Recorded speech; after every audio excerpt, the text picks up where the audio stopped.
My name is Mia Bennett and I'm 34 years old. The Christmas table was set with the same red tablecloth my mother used every year, the same mismatched wine glasses, the same candle centerpiece that had survived 3 house moves. I sat between my Aunt Sheila and my sister Renata, holding a glass of white wine I hadn't touched in 20 minutes because I already knew where the night was heading. Renata had that look. The one she got right before she said something and pretended it was a joke. She'd had 2 glasses of Prosecco already, and her voice always got louder after the second glass, sharper too, like the alcohol sanded down whatever filter she normally had. My father was carving the turkey at the head of the table, my mother was refilling bowls of mashed potatoes, and my nephew was building a tower out of dinner rolls when Renata set her fork down and turned to me with a smile that didn't reach her eyes. "So, Mia," she said, tilting her head, 35 and still single? Wow. Christmas must get pretty lonely for you." The table went quiet for half a second, and then it didn't. Uncle Pete let out a short laugh first, and then my cousin Dana snorted into her napkin, and then it spread down the table like a wave, everyone chuckling like Renata had just delivered the punchline of the century. I felt my face go warm, not from embarrassment exactly, more from the familiar sting of being the family's favorite target dressed up as a joke. This wasn't new. Renata had been doing this since we were teenagers, poking at whatever insecurity she thought I had that year, and every year someone at that table decided it was funny. I looked at my mother, waiting for her to do what mothers are supposed to do, which is shut it down. Instead, she smiled, this warm, practiced smile she used when she wanted to smooth things over without actually addressing anything, and she said, "She's just joking, Mia. Don't be so sensitive. Don't be so sensitive."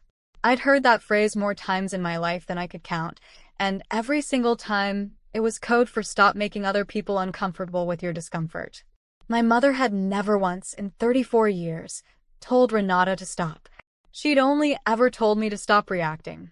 I could have raised my voice. I could have thrown down my napkin and stormed off like something out of a soap opera, the kind of scene that would have given Renata exactly what she wanted, more attention, more drama, more proof that I was the emotional one who couldn't take a joke. Instead, I did something quieter. I set my wine glass down on the table, slow and deliberate, the base clinking softly against the wood, and I looked directly at my sister. "Don't worry about me," I said, my voice calm, almost pleasant. "I've been married for a long time." The table didn't laugh this time.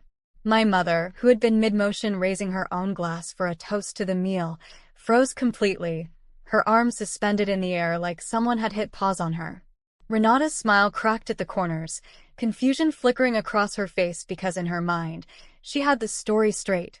I was the sad, lonely spinster sister, the cautionary tale she liked to hold up next to her own marriage and 2 kids. A married sister didn't fit anywhere into that story. "What are you talking about?"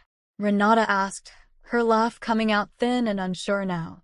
"Since when are you married? You never said anything." I let the silence sit there for a moment before answering, because for the first time in years, I wasn't the one scrambling to explain myself at that table. 3 years, I said simply. "You never asked." My father had stopped carving the turkey entirely, the knife resting midair in his hand, his eyes going between me and my mother like he was trying to figure out if this was a joke too, except nobody was laughing, and nobody looked like they were about to. My mother lowered her glass slowly, the toast forgotten, her expression shifting from confusion to something closer to alarm. "Mia," she said carefully, "why wouldn't you tell your own family you got married?" I picked my wine glass back up, finally taking a sip, letting the question hang there because the answer was sitting right in front of all of us, wrapped in red tablecloth and mashed potatoes and 34 years of being the family joke. I hadn't told them because for the first time in my adult life, I had built something that was entirely mine, something Renata couldn't twist into a punchline and something my mother couldn't smooth over with a practiced smile. And now, sitting there in the quiet aftermath of my sister's failed joke, I realized the real story wasn't going to stay hidden much longer, because my mother's face told me she already suspected exactly who I had married, and she was right to be afraid of what came next. My mother's silence stretched long enough that my father finally set the carving knife down completely, and Renata, still holding her half-empty Prosecco glass, looked between us like she was watching a scene she didn't have the script for. I let the moment breathe because for years I'd been the one scrambling for words at this table, and now it was someone else's turn. His name is Julian, I said finally. Julian Ashworth. The name landed like a stone dropped into still water.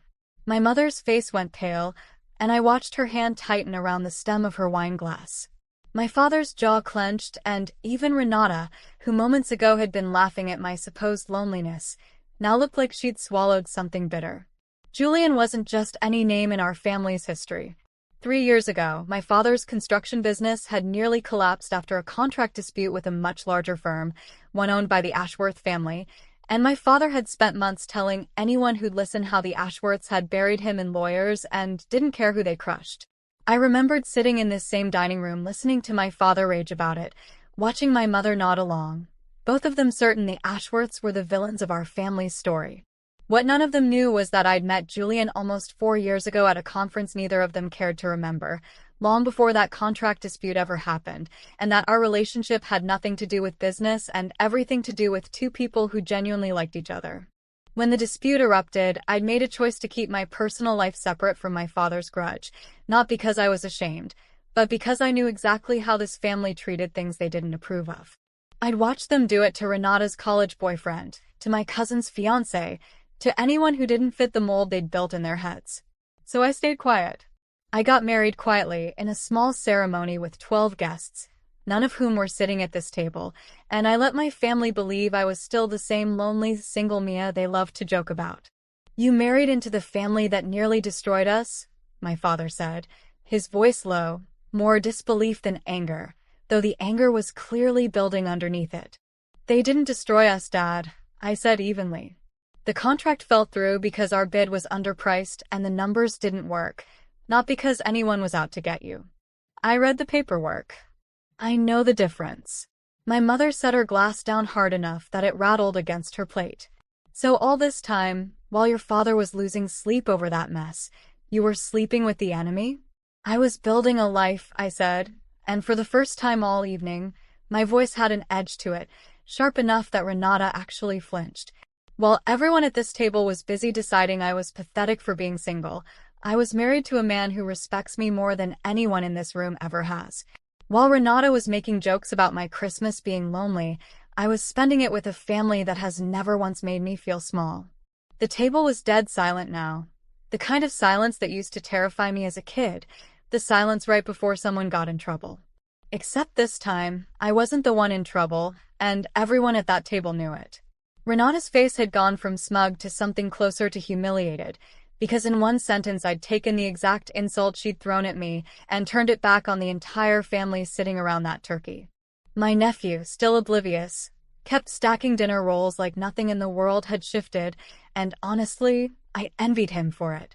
My mother finally spoke again, quieter this time, almost pleading.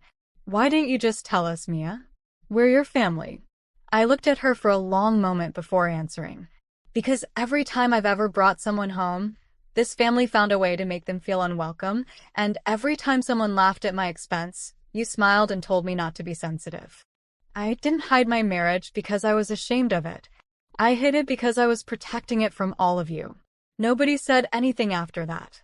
My father stared at his plate. My mother's eyes were glassy, somewhere between shame and shock. Renata just sat there, Prosecco glass forgotten, the joke she'd been so proud of 30 minutes earlier now sitting like a stone in the middle of the table nobody wanted to touch. I finished my wine, stood up, and thanked my mother for dinner, calm and steady, because for once, I was leaving that house exactly the way I wanted to, on my own terms, with my head high and nothing left unsaid.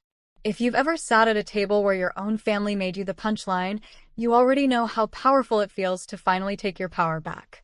If this story hit home for you, hit that subscribe button and join our growing family here on Core Revenge Tales.